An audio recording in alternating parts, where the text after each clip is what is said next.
went to the Queen to tell her her subjects had no bread. Do you know what she said? Let them eat cake. I guess starting over. It's not starting. You gotta hit start stream. I know. And when they went to the Queen to tell her her subjects had no bread, do you know what she said? Let them eat cake. Here, take the bomb. We're getting screwed, man. Every time we turn around, we're getting screwed. Oh, the revolution's going to be through podcasting for sure. That's the only way we talk. It's the little guys that take the brunt of everything. It's got to stop. Peasants, man. We're just peasants. Every one of us. You watch those old movies, you see the peasants in the background with the kings and queens walking around. We're those people. We're those people.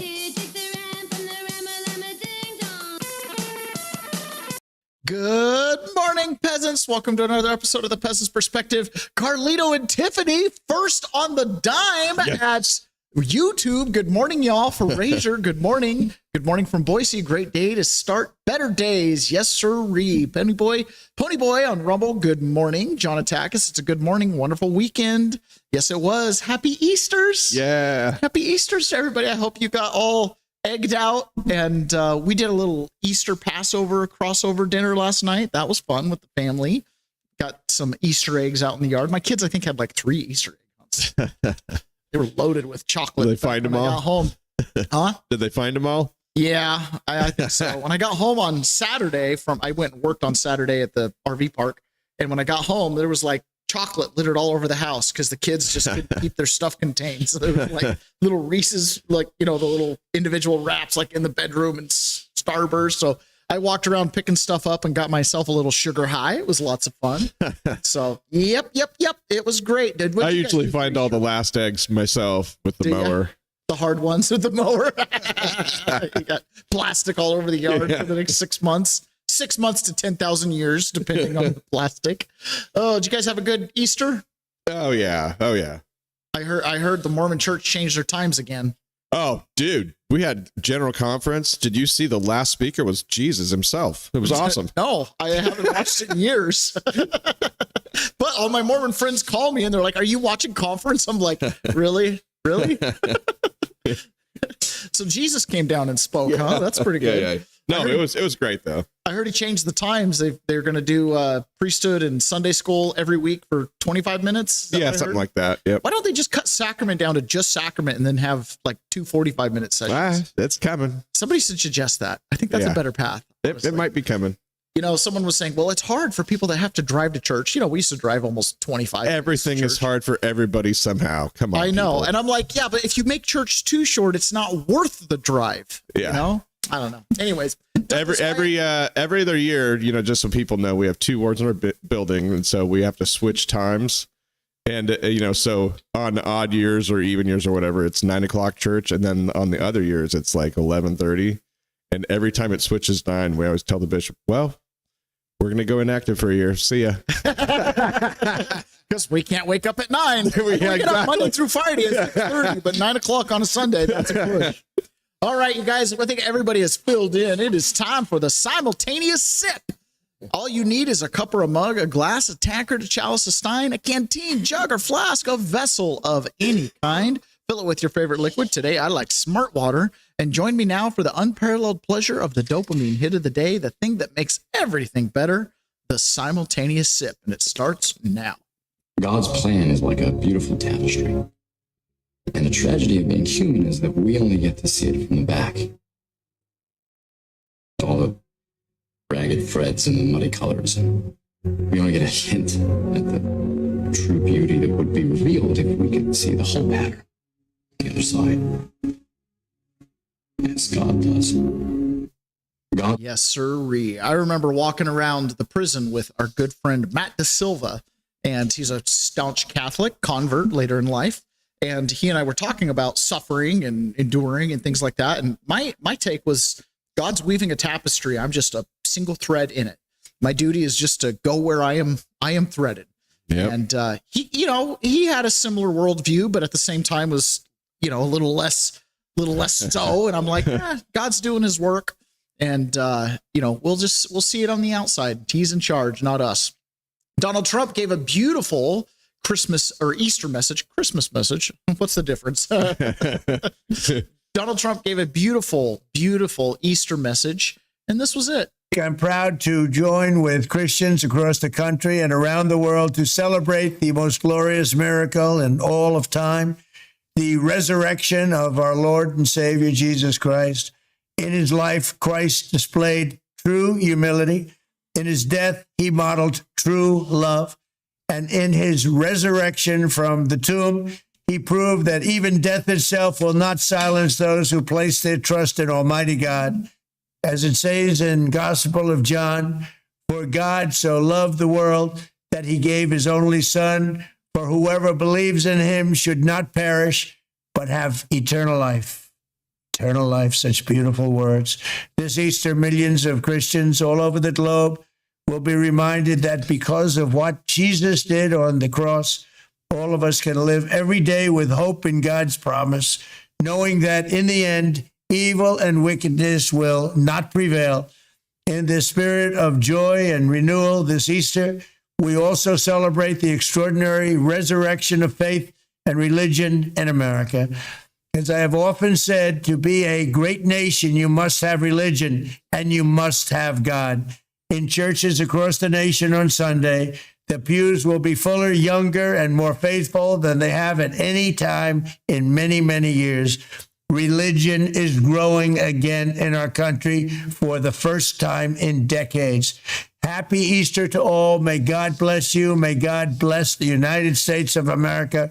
Our country is doing so well like never before. Thank you. Before we get into some of the Iran stuff today, I want to remind people there was that 1983 prophecy by that monk in Italy that said that America will be turned back to God, and that the instrument in doing that would be Donald Trump. And this was reported.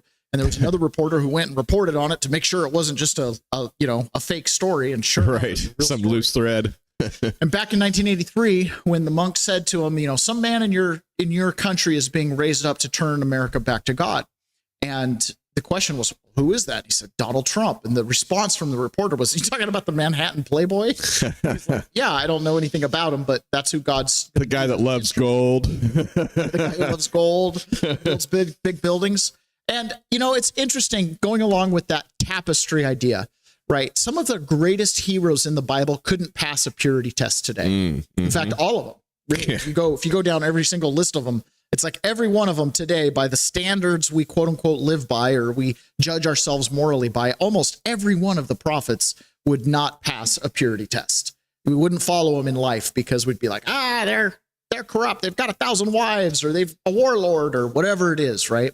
So Donald Trump is a really unique character in that. And what's so unique about that Christmas message, if you recall Easter message, if you recall Biden and Obama, their Easter messages were centered around like bunny rabbits and Easter egg hunts and chocolate. It was a very, very performative, non-religious, secular type celebration. And Donald Trump kind of turns that on its head. And he's a very unique character too, because again, just like anything, the Constitution of the government is a reflection of the Constitution of the people. So Donald Trump is really a man of the moment. Even CNN had the report on this, the rise of religion. There's a new and somewhat unexpected story emerging inside American churches. Not decline, but growth. According to the New York Times, Catholic dioceses across the country are reporting a sharp increase in adult conversions, with some seeing their highest numbers in years. In Detroit, more than 1,400 new Catholics expected this Easter, a 21-year high. In Washington, nearly 1,800 will join, also up from last year. And it's not just happening in one region. The Times reports this trend is showing up in large and small dioceses alike. Meanwhile, the Washington Post takes us inside one parish in New York City where attendance has jumped 20% in just the last 6 months, with services now so packed that people are turned away at the door. And this is not limited to Catholicism. According to another New York Times report, Orthodox Christian churches also seeing a surge, with priests describing record numbers of new converts, many of them young men. So across different traditions, a similar pattern is emerging. And I think the pattern is pretty simple, right? Religion gives your life purpose. Secularism gives your life nothing. It gives your life no North Star, nothing to judge your actions against. And I think people crave that security of just knowing, am I on the right path or not? What was the word that he used to open that? Do you still have that clip up? No. Oh, Chief. The word he used was something like, it's surprising or something like that. Uh-huh. And, well, why would you have that take? Why would you think it was surprising? Because you thought that it was on the decline the whole time. And why did you think it was on the decline the whole time? And why was that the way it was supposed to be going? Oh man, we could go on for a long time on what I know, but that was like the place that he was coming from. It's like his perspective. It's like, why are you taking that perspective? I think what you find is that the masters of the universe wanted religion to decline. Yeah. Right. And that's kind of what I was looking at. The reason we want religion to decline is because when people have religion, they have that North Star and they're willing to stand on it. There's something greater than life itself. Oh, the word he used was surprising.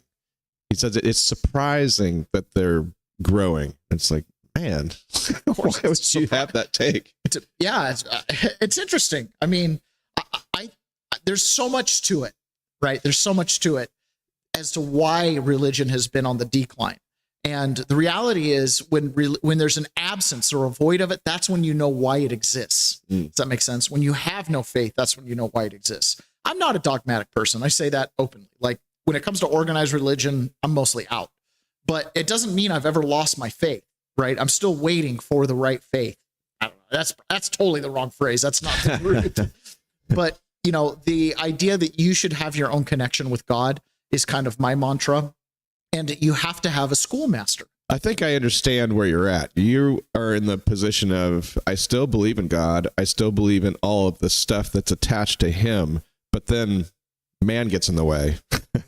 Yeah, in a bigger regard. And as Paul says in the New Testament, right, that Judaism was to them a schoolmaster, right? You're never going to have, if you don't have the initial knowledge, the Sunday school, the basic stuff, you're never going to be able to advance to the more higher plane of things. You have to have the schoolmaster. You've got to learn arithmetic before you learn algebra. You have to have algebra before you learn geometry. You have to have geometry before you learn trigonometry, and then you move on to physics.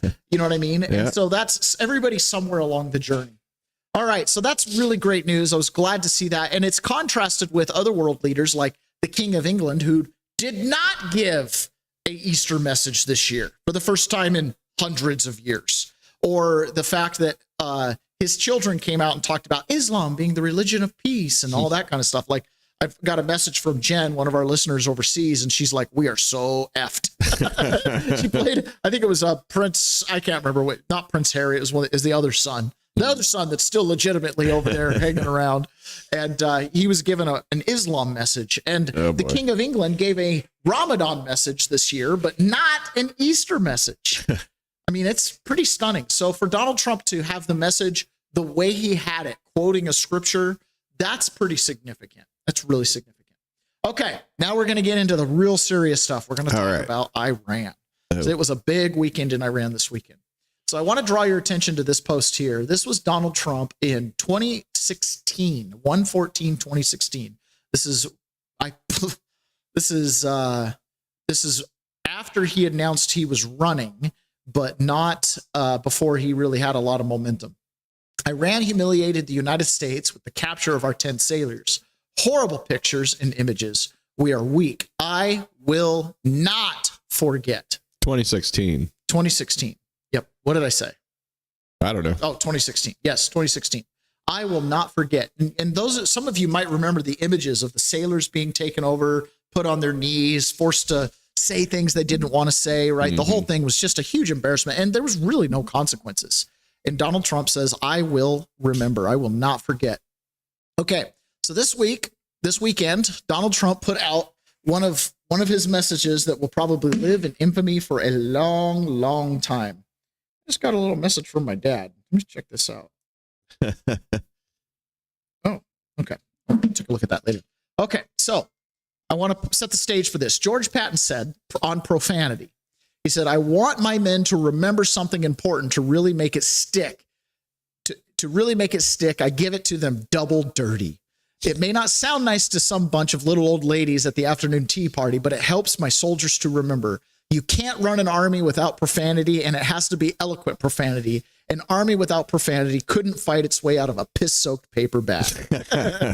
So Donald Trump posted this. He's been negotiating with the Iranian regime, and he's given them an ultimatum. Tuesday will be power plant day and bridge day. Oh, boy. They already destroyed their largest bridge. And allegedly that's because they saw some troop movements or some military machinery about to be moved. So they struck the bridge, making it impossible to move that machinery out of that city. So he says, Tuesday will be power plant day and bridge day, all wrapped up in one in Iran. There will be nothing like it. Open the fucking strait, you crazy bastards, or you'll be living in hell. Just watch. Praise be to Allah. Whoa. J. Trump. Oh, man. Let's break this down. Oh, man. Okay? Let's break this down. Obviously, the Iranians are still kind of holding the strait hostage, which is holding the world's economy hostage. And he's saying, open the frickin' strait, you crazy bastards, or you'll be living in hell. Why would they be living in hell? No power plant, no electricity, no bridge, no movement. That's going to turn Iran into a living hell. And you know that they're going to continue to go after Iranian regime members one by one, just like they have been, picking them off one by one. Now, what about the praise to Allah? Why did he throw that in there? Well, I don't know, but I think it's effective. He's mocking them. Yeah. This is the same thing the prophet did in the Old Testament, where he said, listen, if your gods are so great, have them call down fire, have them stand, do their thing. Yeah. But otherwise, you're going to be living in hell, both literally and figuratively, when Iran goes dark. That's a pretty powerful statement there. So and then he posted a follow-up that said that they have till 8 p.m. Eastern time to make their decision. Open the strait, you freaking bastards. Now, before we hear about the reaction to this, because the reaction was vicious and understanding, both. Okay. Before we hear about the reaction to this, I want to listen to what Stephen A. Smith said that a piece of advice Donald Trump gave him about going all in. And he let me touch his hair to prove he didn't wear a toupee and stuff like that. And he did all of that, right? And but we were in the green room, and he gave me some advice that I've never forgotten.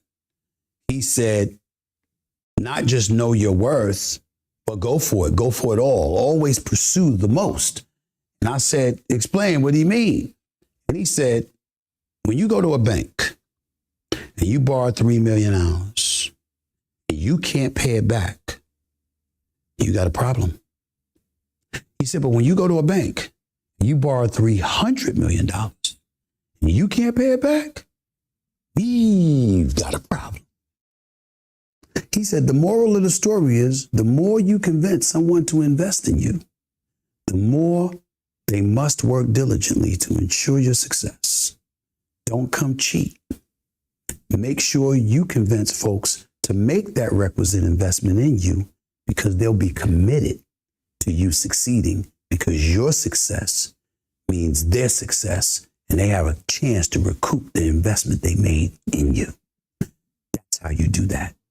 That was the advice that he gave, and I never forgot it. And that same advice applies to the Iranians right now. He's going to take it all. Or we can play ball.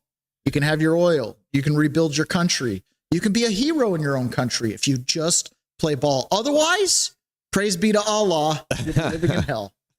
Right? It's the same concept. It's an all-in mentality. You can't win a war if you're not all in. And Trump has been all in. He took out all of their Navy. He took all of their air defense systems. He took it all out. Okay. Daryl Issa was asked on Fox News to respond to this tweet that Truth Social that Trump put out. And again, the response is all over the board here. Like it. Open the F word straight, you crazy B words, or you'll be living in hell. Just watch. Praise be to Allah. Congressman, do you want... They muted out the F word. Are you serious? To see the U.S. start hitting, like the president says, civilian infrastructure in Iran? Well, the answer is, of course, the president didn't want to do it. He'd like to turn over to the Iranian people a country that can recover quickly with a change in the regime's behavior or a change of regime. But from the beginning, the president's made it clear that the first hit was to stop the nuclear development when it was on the precipice of being used. The second one is to change the behavior of the administration or change administration. And the president in his negotiations been clear he'll take either one. If this regime is willing to change its ways through a negotiation that leads to a viable peace, okay. But at the end of the day, he'll do what he has to do, and that includes taking the oil away from them, taking away their ability to move equipment. And Peter, let's be honest, when you take away bridges, you take away the ability for them to transport future weapons development, to run factories. So they're not purely civilian targets, but they are less valuable than the ones we hit initially from a standpoint of current weapons fighting. But in the long run, the president's going to eliminate their ability to operate as a regime if they're not willing to capitulate. And he's made that very, very clear. And Congressman, if the you think about the movement of even small arms across the country, no bridges, much more difficult. Blow the road up in the middle of the desert, much more difficult. You know what I mean? Now, is that going to have a civilian consequences? Absolutely, it's going to have civilian consequences. Here's Jake Tapper covering the same thing, forced on air to read this.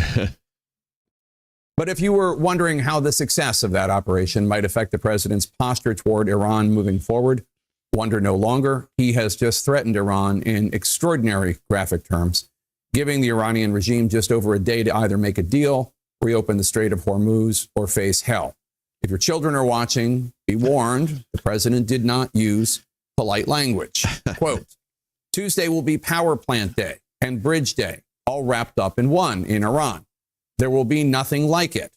Open the fucking strait, you crazy bastards, or you'll be living in hell. Just watch.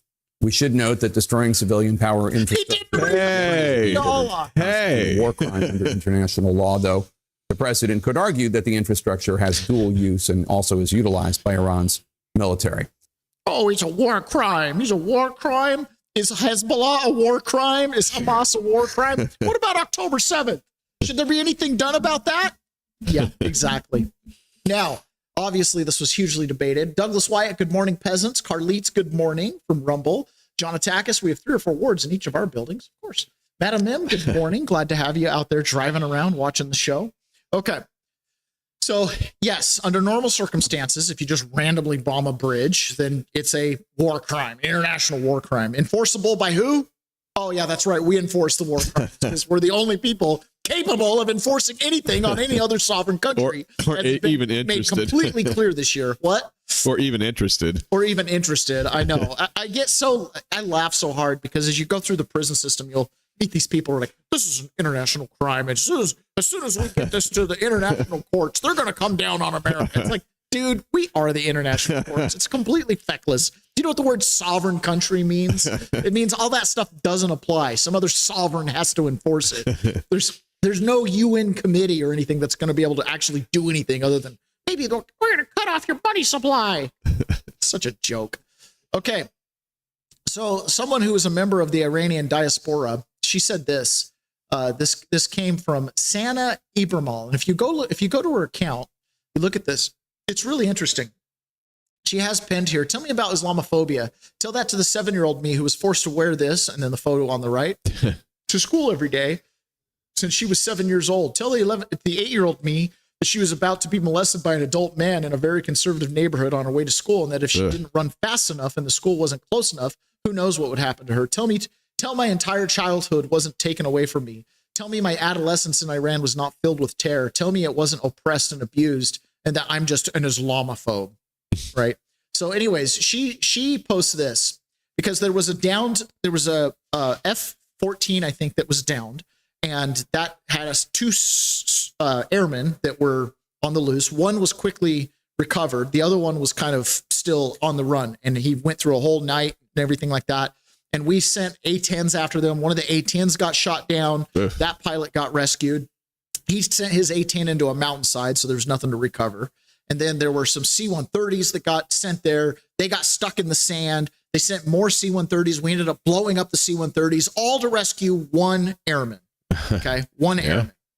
It takes 2 $200 million in a year to build an airplane. It takes 200 years to build a military that values the life of one downed airman or soldier or Marine or Guardian or sailor to go after them, which you contrast that with Obama, who let 10 of them just get captured and then, negotiated with pallets of cash and stuff like that to get them back. We went totally all in to rescue this guy.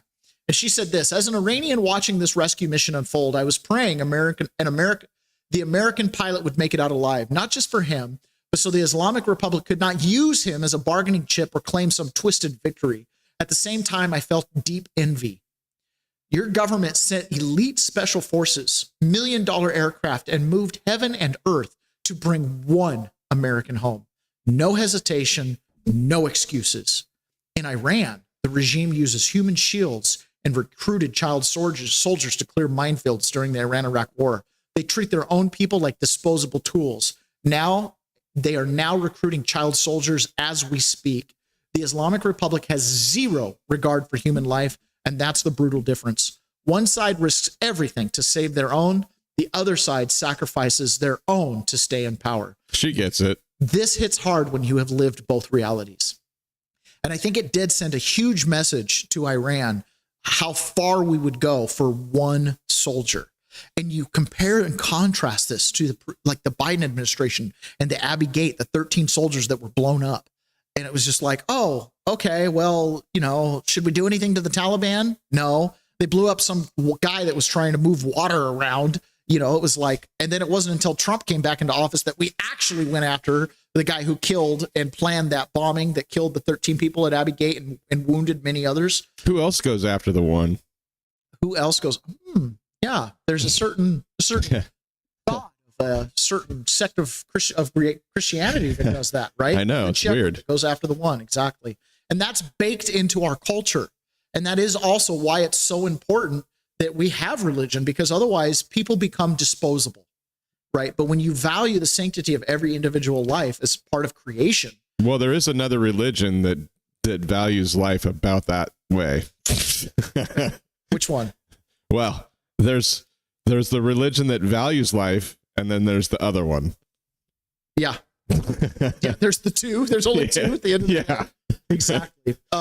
Madam Ponyboy says, glad they picked up the Soleimani family here in the U.S. They lived here in hypocrisy. Yeah, Soleimani's daughter was still going to school here. It's unbelievable.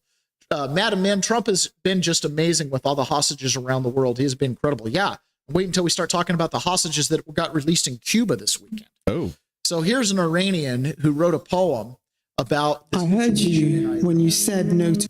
And this is a really well-written poem. I quite enjoyed this, and I decided, you know what? I'm going to include this in the show. Because you have to understand the naysayers about what's going in Iran. The Iranians are at the point where they will pay any price for their freedom. And when you think about that, we have lived in a safety bubble. We have not had to fight for our freedom, right? I have just had a taste of it. I went through the American prison system, right? I've had a taste of the cost of trying to grab your liberty back and try to let the government know we're onto you. You stole our election, right? Just a tiny little price.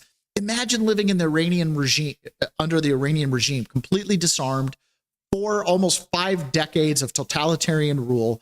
They're beaten, they're broken, they can't even stand up for themselves. Put your hijab back on.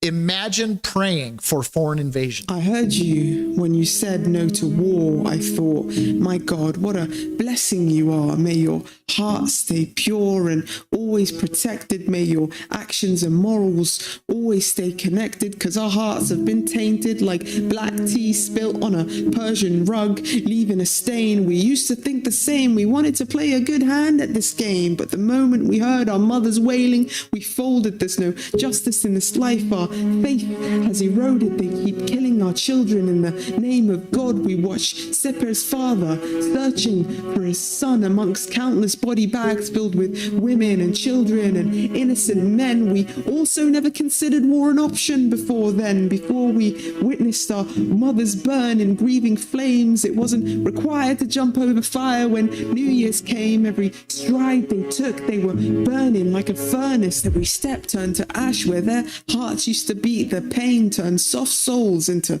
something concrete. May you never know the pain of a whole entire nation begging to be saved by foreign invasion. They say, I don't understand. Why would you agree to war? What a blessing it is that you don't understand, my love. I hope you never know the pain of people begging to be bombed where your death is so close, but it feels like hope. Maybe in another life, every country will rush to save us. Instead of fighting over whether Trump has the right to invade us, they'll fight over who gets the honor of being our savior. They'll argue over credit for our liberation, and for once we'll have a choice in who our leader gets to be, not imposed but chosen. We'll finally be free. It's good you don't believe in war. What a beautiful way of thinking. What a blessing it is to not know the feeling of clinging to the first life raft that comes in your direction, not caring for a second about their intention, not pausing for reflection, just to fight against death. My love, I'm glad you still believe there's a wrong and a right, but I've seen a place where that line disappears, where survival speaks louder than morals and fears. What a blessing to breathe and still have a voice, to question the hand and still have a choice. But when your lungs start to fail and you're drowning with no air, you don't care who it is, you just hope that they're there. You clutch at the life raft, no time left to weigh whose hands pulling you up or what price you will pay. Head barely above water, grief flooding your sight. You don't choose your savior, you choose to survive.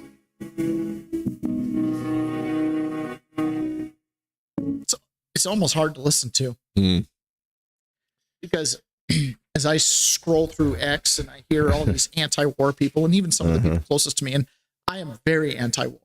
Like, I mean, my whole life was just turning away from things that cause conflict and cause greater suffering for others. But you're also anti 5 decades of oppression too. I'm aren't you? anti-oppression. Yeah. And at a certain point, strong men have to come in and do the hard things, right? This is why it's hard to be anti-police officers, because somebody's got to do it. Somebody's got to put on that badge. Somebody has to have the monopoly on force, right? We've watched the Iranian regime and we've watched suffering all around the world, and we hold back. We let people settle their own conflicts. And there are whole generations of people in Iran right now and in other countries in the Middle East surrounding that have no idea what our paradigm looks like. They have no idea. Fraser says, I have a couple friends living in Canada who left Iran about 10 years ago. I asked about the war, and one of them said, thank everyone that voted for Donald Trump. Yeah. I don't know why I'm emotional about it. I just understand, having been oppressed and having been a political prisoner, the sense of relief when Trump comes into power. PB Brown Scouts, Utah Scouts, on the living room page, he said, I voted for Trump for one reason and one reason only, and that was accomplished. And I know that was because he voted for my liberation. Imagine being an Iranian or anybody who's been affected by this 50 years of terrorism that Hamas has sponsored. It's like, I don't care. I don't care about the tax rates. I don't care about, the big, beautiful bill. I don't care about anything. Just liberate the world. And what Trump's done in Venezuela is astronomical. He liberated a country overnight, right? What's happening in Cuba right now, which we'll get to, is an instantaneous win. I mean, if you're listening to CNN, you can't see the liberation. You see something else that's painted on your mind. Exactly. We're going to show. And also, since we're talking about liberation, I'll put it on me so you don't have to see you. So Donald Trump has been doing this amazing liberation campaign, just like you're talking about, and people can't see it. No. And he's breaking his campaign promise. Yeah. So, I was going to say something that seemed in my mind to be awesome, but I can't think of it now. You're right, though. He's been on a liberation campaign, and it's liberating our economy. It's liberating the political prisoners. I remember what I was going to say. When I voted for Donald Trump, I was voting for liberation too, because, these people in Iran, we're talking about them, how they can't see our paradigm, but we also couldn't see our paradigm until we started to realize, we're living in a weird place where everything is like just a big smoke screen. Yeah. And so we have also needed to have some liberation, and we're getting the liberation too from Donald Trump as well. So we're also on the receiving end of the same liberation, the same liberating effect that Iran is experiencing now. We just have different paradigms that we see it from. He's liberated inner cities around the U.S. I mean, go look at Memphis. That's a complete turnaround. D.C., a wild turnaround. And every time Donald Trump or the administration mentions all these, sanctuary states or whatever, I really would like them to start mentioning Washington a little bit more. Yeah. I always think of Bukele when he says, what about the human rights of the victims? Right. You guys are all concerned about the human rights of the oppressors. Exactly. And that's the thing. When you've been oppressed enough, liberation is sweet, but it's hard. Mm-hmm. Liberty is hard. Being free is hard. You have to be in charge of yourself. And for people in Iran, just like in that poem, they don't care where the help is coming from. They just have to survive. Yeah. And they're like, how are we not in a paradigm where the whole world is like, hey, who can be the savior? Yeah. Instead you're arguing over what's a war crime or not. And it's like, come on. Their whole regime is a war crime. Trey Yangst, reporter that reports out of Israel, had a private phone call with Donald Trump, and he revealed a couple really interesting tidbits. Now, the president also provided new details on what happened earlier this year as the Iranian regime took to the streets and slaughtered what the president tells me is 45,000 civilians in their own country. After that took place, President Trump told me the United States sent guns to the Iranian protesters. He tells me we sent them a lot of guns. We sent them through the Kurds, and the president says he thinks the Kurds kept them. He went on to say we sent guns to the protesters, a lot of them. And so a number of headlines here from my conversation with President Trump, all of this taking place more than a month into Operation Epic Fury and in the aftermath of that successful U.S. operation overnight to rescue that stranded U.S. service member inside Iranian territory. The president himself ordering that operation after the CIA came on Saturday morning and confirmed that they located where this crew member of an F-15 that was shot down on Friday was located. Again, the president making that decision to send in hundreds of U.S. special forces deep into Iranian territory and successfully retrieving that U.S. service member. Guys? I want to make sure I got this correctly. Are you saying that the president told you that he sent guns? He sent guns and the Kurds kept them. Huh. So it's not like he didn't give them a chance to fix their own problems, but the Kurds. A little sticky. Yeah. That's another one of those like really revelatory things where it's like, they didn't want to risk themselves, so they just armed up. Instead of going and delivering the guns, they armed up. Now, speaking of liberation, again, these numbers are massive. A couple week and a half ago, there was about a dozen political prisoners that were released in Cuba. Well, that accelerated a lot this weekend. Listen to this. Ex-prisoners walk free hours after the communist-led Cuban government announced a sweeping amnesty on Friday. It has coincided with the most intense pressure campaign applied by Washington in decades. The US said it was closely monitoring whether those it deems to be political prisoners would be among those freed. That has long been a major sticking point in negotiations between Washington and Havana. Reuters spoke with several who'd been pardoned of common crimes ranging from theft to bribery, but none had been involved in anti-government protests. I'm thankful for this gesture, says Harold Baez. It gives me the chance to rebuild my life and rejoin society. More than 2,000 prisoners are set to be released as part of what Cuba's state-run media has called a sovereign and humanitarian gesture, the largest such amnesty in 10 years. The release of all or the majority of political prisoners would be seen as a major concession on Cuba's part in the ongoing talks between the two countries. Human rights groups, some financed by the US government, say Cuba is holding hundreds of political prisoners, with estimates varying, and promise scrutiny of the prisoner release process. Cuba has repeatedly denied it holds political prisoners. Authorities say those jailed during anti-government protests are found guilty of crimes, including public disorder, resisting arrest, robbery, and vandalism.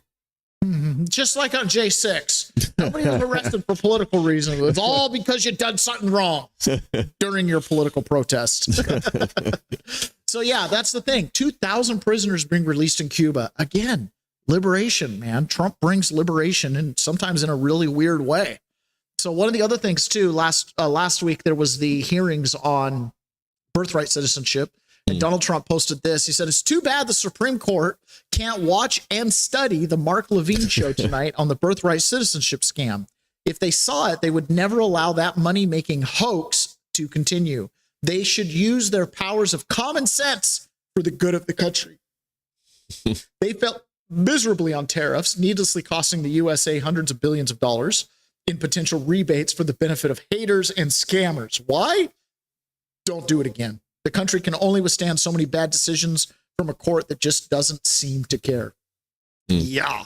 And then he also posted this on his website. Check this out, or on his Truth Social. And in 2023, over 300,000 babies were born to unauthorized or legal temporary immigrant mothers. Add that in total. It's 9% of the U.S. births in that given year. When we look at how that shakes out over time, a clear spike in the number of births to unauthorized immigrant mothers in the United States from 2019 to 2023. That's unprecedented. It's unforeseen. It's undeniable. But Chief Justice Roberts, unconvinced. It certainly wasn't a problem in the 19th century. No, but of course, we're in a new world now, as Justice Alito pointed out, to where 8 billion people are one plane ride away from having a child who's a U.S. citizen. Well, it's a new world. It's the same Constitution. In 2020, 300,000 kids. Constitution, huh? They said that's 300. That's 9% of U.S. births. Yeah, in 2023, we're to. That seems like 9% of the entire U.S. population. What are they talking about? 320,000. It does, doesn't it? What's going on Well, with these we numbers? lose about that many a year too, right? Because people get old and die. Yeah, just like car wrecks. So it's like a million in, million out. But it is every year you're losing 10% of your legacy Americans, presumably, and you're replacing them with 10% of foreign-born children of foreign-born immigrants. And they're not just foreign-born; those are illegal immigrants, right? Those are they have no domicile here. They have no. They're not. Well, some of that is that. What is it? Birthing tourism. Birth tourism, and that comes a huge part of that comes from China, but it also comes from everywhere else. Where do you think this is? My head, I wanna drown. Recognize it? I'm turning that up. Let's see. Looks like a mall, but there's a lot of headscarves, so I don't know. Where do you think it is? I'll just say Texas. Texas. That's a good guess. Anybody in the chats? Good morning. Pray the Rosary daily as we watch this video. Walking through the mall. Let me think harder. I mean, let's see. I don't see any shorts. No shorts. A lot of hijabs. A lot of women with hijabs. Okay. What if I told you this was the largest mall in the United States? This is Mall of America? That's Mall of America. Wow. Where's Mall of America at? Mall of America? Where is it? Minnesota, St. Paul, Minnesota. Yeah. That's Mall of America. Imagine that. You know, when I walk through our mall here locally and it's full of goth teenagers and boomers with silver hair going on a walk, I'm like, wow, imagine the difference if we went to our mall and it looked like that. Carlene said, looks like the Houston rodeo. Are Muslims into the rodeo? Are Muslims into the rodeo? It's funny you said Texas. It's like, that looks like Epic City. That's the Mall of America, St. Paul, Minnesota. Wow. Stephen Miller said it best, right? The only reason this is happening is because of elections. Oh, you muted it, Ron. I'm sorry. Well, we know why they don't want it, Sean, is because they want to cheat. That is the bottom of this whole entire thing.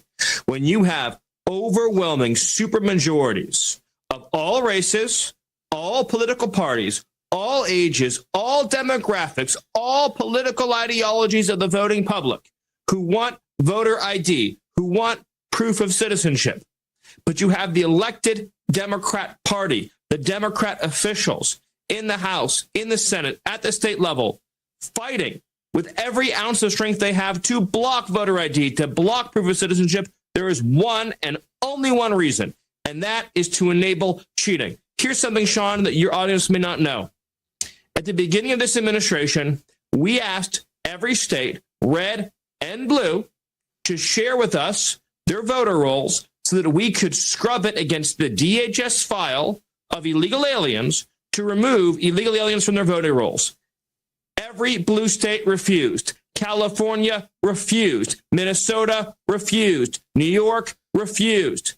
Washington. In fact, they sued us to stop us from removing illegal aliens from the voter rolls, removing non-citizens from the voter rolls. But that's not just the only thing. They don't want to get dead people off the rolls. They don't want to get felons off the rolls. They don't want to get out-of-state voters off the rolls. They don't want to get double and triple voters out of the count. because they want the fraud. This is the most important issue, Sean, because the Biden administration brought 20 million illegal aliens into this country, and this is the way, the only way, to keep them from participating in our sacred democratic process. I am so glad I heard Stephen Miller. This is the most important, only issue. Amen. Right? Because every city in America could become what you see in Minnesota. Every city. Pray the Rosary Daily says Bloomington and Minnesota. Is that the city? It's not St. Paul? I thought it was. John Attacker says Mall of America did not look like that at all 10 years ago when I was there. I know. The dramatic transformation of America is stunning. Idaho, by the way, wouldn't give over their voter rolls. Idaho has a small Islamic population that's growing, but what they've done is they've imported a ton of cherry pickers, right? A whole bunch of agricultural workers that normally just work in the fields, but now they're out there voting, right? Frazier says Idaho refused. Some of the data was not allowed by the Idaho legislature. I know. All those representatives out from Parma and from Twin Falls. That's because their constituencies have become illegal aliens. Burley, Rupert, those are not growing towns. Okay? Teenagers don't stay there when they graduate high school. They get the heck out. Who's moving the sprinklers in the fields? Illegal immigrants. And they've been voting. Yeah, exactly. Bloomington, Minnesota is the city it is in. That's where the Mall of America is. Okay. There you go. It's in the Minneapolis, St. Paul area. Marco Rubio, this is a while back, but he talked about deporting people who come to our country and they cause mischief and violence. We revoked her visa. It's an F1 visa, I believe. We revoked it, and here's why. And I'll say it again. I said it everywhere. Let me be abundantly clear. Okay, if you go apply for a visa right now, anywhere in the world, let me just send this message out. If you apply for a visa to enter the United States and be a student, and you tell us that the reason why you're coming to the United States is not just because you want to write op-eds, but because you want to participate in movements that are involved in doing things like vandalizing universities, harassing students, taking over buildings, creating a ruckus, we're not going to give you a visa. If you lie to us and get a visa and then enter the United States and with that visa participate in that sort of activity, we're going to take away your visa. And once you've lost your visa, you're no longer legally in the United States, and we have a right, like every country in the world has a right, to remove you from our country. So it's just that simple. I think it's crazy. I think it's stupid for any country in the world to welcome people into their country that are going to go to your universities as visitors. They're visitors. And say, I'm going to your universities to start a riot. I'm going to your universities to take over a library and harass people. I don't care what movement you're involved in. Why would any country in the world allow people to come and disrupt? Now, we gave you a visa to come and study and get a degree, not to become a social activist that tears up our university campuses. And if we've given you a visa and then you decide to do that, we're going to take it away. I encourage every country to do that, by the way, because I think it's crazy to invite students into your country that are coming onto your campus and destabilizing it. We're just not going to have it. So we'll revoke your visa. And once your visa is revoked, you're illegally in the country and you have to leave. Every country in the world has a right to decide who comes in as a visitor and who doesn't. If you invite me into your home because you say, I want to come to your house for dinner, and I go to your house and I start putting mud on your couch and spray painting your kitchen, I bet you're going to kick me out. But we're going to do the same thing if you come into the United States as a visitor and create a ruckus for us. We don't want it. We don't want it in our country. Go back and do it in your country. But you're not going to do it in our country. Unless, of course, you're a tenant in California or Washington, in which case you could make a ruckus, destroy the property, and then say you're a squatter. You could be there for like 4 years. All right, Ron, what do we got? Rumble Wallet? This is great. Yes. So what do we got today? So here's a little inside scoop that many creators are talking about behind the scenes. It's actually one of the reasons I'm using Rumble. They made a great way to super chat creators so you can get paid immediately and without any fees. YouTube and Twitch take up to 50% fees when you tip creators. This method takes none. That's right. The platform takes zero fees. I keep nearly 100% of what you send me. You can super chat with Bitcoin, Tether USD, or even Tether Gold stablecoins. The tip will show up directly in our Rumble chat, which I'll do my best to read. All you need to do is download the Rumble app, the Rumble wallet from the App Store, and send tips to your favorite creators. You can go to wallet.rumble.com, or you can download the app directly from the app stores. Seriously, what an amazing way to get rid of the middleman and help the creator economy. Shout out to Rumble for making this as disruptive technology. Pew. Yes, absolutely. And I have to say, we're the peasants, right? Yeah. And one of the key things that we peasants need to have is control of our money. In order for us to have real liberty and not be under fiat debt slavery, we have to have control of our money. cryptocurrency, specifically Bitcoin, allows that. It is revolution. It's a revolutionary discovery. It is a new form of money that has officially been recognized as an asset class, and the central banks around the world are gobbling it up. Our U.S. Treasury is gobbling it up, and it's and companies that are holding Bitcoin are now being publicly traded. It's a big deal. So if you're not involved in cryptocurrency, specifically Bitcoin, I highly encourage you, get started with that Rumble wallet. It's really good. Definitely do it. And to go through the process of learning. We're going to be talking about that in private today. We're going to be talking about cryptocurrency because it is a tool for our freedom and liberation from the fiat system, which is the genesis and cause of most of our war, conflict, military industrial complex, prison industrial complex. It goes on and on and on. So yes, definitely join us at 1776live.us to go more in depth on that. And but we'll be talking about that in private a little bit more later. Okay, so if you remember back in Minnesota when there were the protests over the winter, and we had the two, I can't remember their names because it's unimportant, but they were killed by ICE officers while they were protesting against the deportations of criminals. Like pretty good. This wasn't mass roundups in Minnesota. These were targeted taking out of people who have been convicted of crimes and things like that. And one of the ladies tried to ram her car into an ICE agent. And so JD Vance was at a press conference and he was being asked about that. And the way the question was premised was, Pray the Rosary Daily says, are you going to the Bitcoin conference in Vegas, April 27th? No, because April 25th, we're going to be having our own event up in Spokane. So I won't pick that one. You should come to the one in Spokane though. Okay. So JD Vance was asked if just affiliation with these groups that are protesting against deportations is enough to be put in prison or killed by ICE. And JD Vance sets them perfectly straight here. If everything that you say is true, how does being part of that network justify being shot? Well, being part of the network doesn't justify being shot, but ramming an ICE officer with your car, that's what justifies being shot. It's not a good thing, by the way, but when you force somebody to engage in self-defense, it's almost a preposterous question. I'm not saying that funding some of this stuff justifies capital punishment. Nobody would suggest that.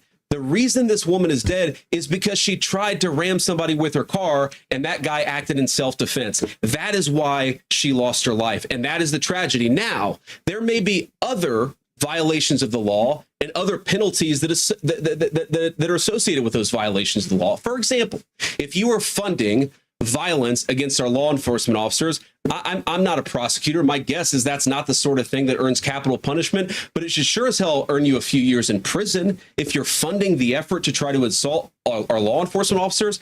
What is, I'm sorry, guys, what's going on here? You guys are meant to report the truth. How have you let yourself become agents of propaganda of a radical fringe that's making it harder for us to enforce our laws? You just asked me a question that presumed that the reason why this woman died is because she was engaged in legitimate protest. She tried to run somebody over with her car, and the guy defended himself when that happened. Next question. Yeah, exactly. Okay, so we have a decent sized audience watching on X right now, which is awesome. If you're watching on X, we'd love to have you come over to Rumble. Please subscribe at least on Rumble if you get a chance. I understand some people prefer to watch on X because you're doom scrolling while you've got us minimized in the corner. That's great. But please do us a favor, help the show grow. Re-X or repost the show and put a little blurb. Maybe tag your other favorite podcast or creator and say, hey, so-and-so, I want you to bring attention to Peasants' Perspective. You should have this guy on your show. Help us grow. Promote the show. Retweet it if you're watching on X. If you're watching on YouTube, same thing. And of course on Rumble, we love it when you retweet. Share it with your father-in-law. Share the show around. This show is part of a community, and that's what we want to create here. Okay, so Donald Trump also made an endorsement in the California governor's race. And I was actually a little surprised by this endorsement. I thought he'd wait a little longer for it, to be completely honest. But it makes sense when you think about it. So Steve Hilton's been around for a while. He was a Fox News commentator. He is a legal immigrant to the United States. He's from Britain. Won't be the first time California will have an immigrant governor. Of course, the great Arnold Schwarzenegger, who turned out to be a total rhino in the end. Screw but your freedoms. Freedoms. So Steve Hilton is running, and his big thing is populism. And he wants to correct the financial problems in California, which I think is great. So Donald Trump says, I've known and respected Steve Hilton, who is running for governor of California, for many years. He is truly a fine man, one who has watched as this once great state has gone to hell. Gavin Newsom and the Democrats have done absolutely a horrendous job. People are fleeing, crime is increasing, and Texas are the highest of any state in the country that people are heading to Texas. Maybe the world.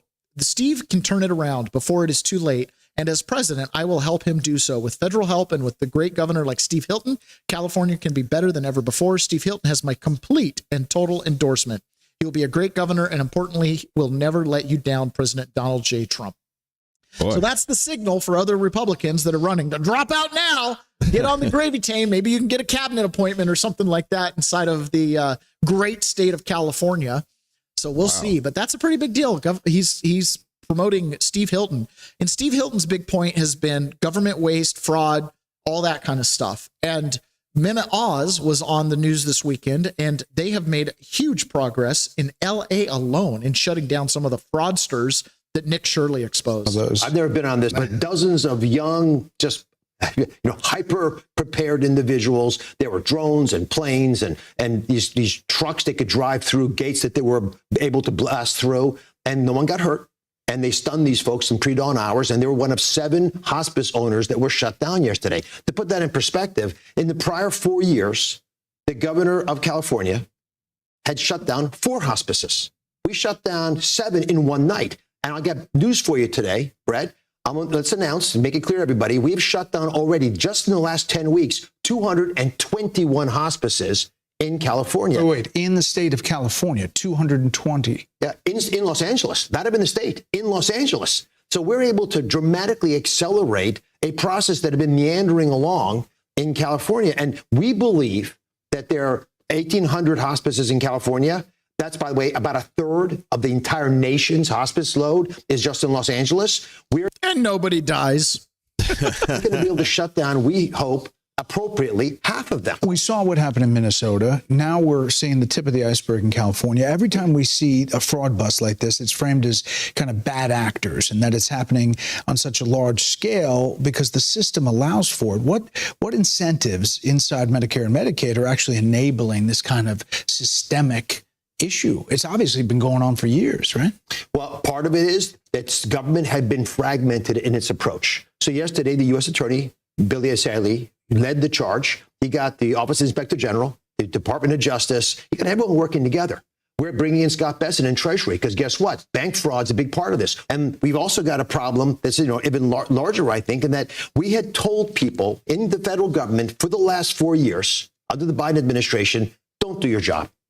Literally, we told people who were in charge of fraud that they should just sort of calm down. We don't want to have a big problem with this. This is not a legitimate issue. Just enroll people. We kept score in Medicare and Medicaid by looking at how many people were in the program, as opposed to were the right people in the program. And let's extend that now to autism. So what happened in Minnesota is they would pay moms to dishonestly say their children had autism. Brett, if you have a child in a neighborhood that's autistic and needs support, it's expensive and it's worth the investment. We should do it. It's the right thing. But if every child in the neighborhoods is autistic, then no one really is getting those services. So you take scarce resources and funding and you now stretch it out. But here's the biggest message I can deliver tonight. This is critical. If these corrupt fraudsters are willing to steal your money, they will steal your health. They'll steal your life. I've seen it firsthand. Hospice owners who are willing to throw away the benefits that these older folks should have, and they die because they don't realize they've been tricked into signing up on hospice they never wanted.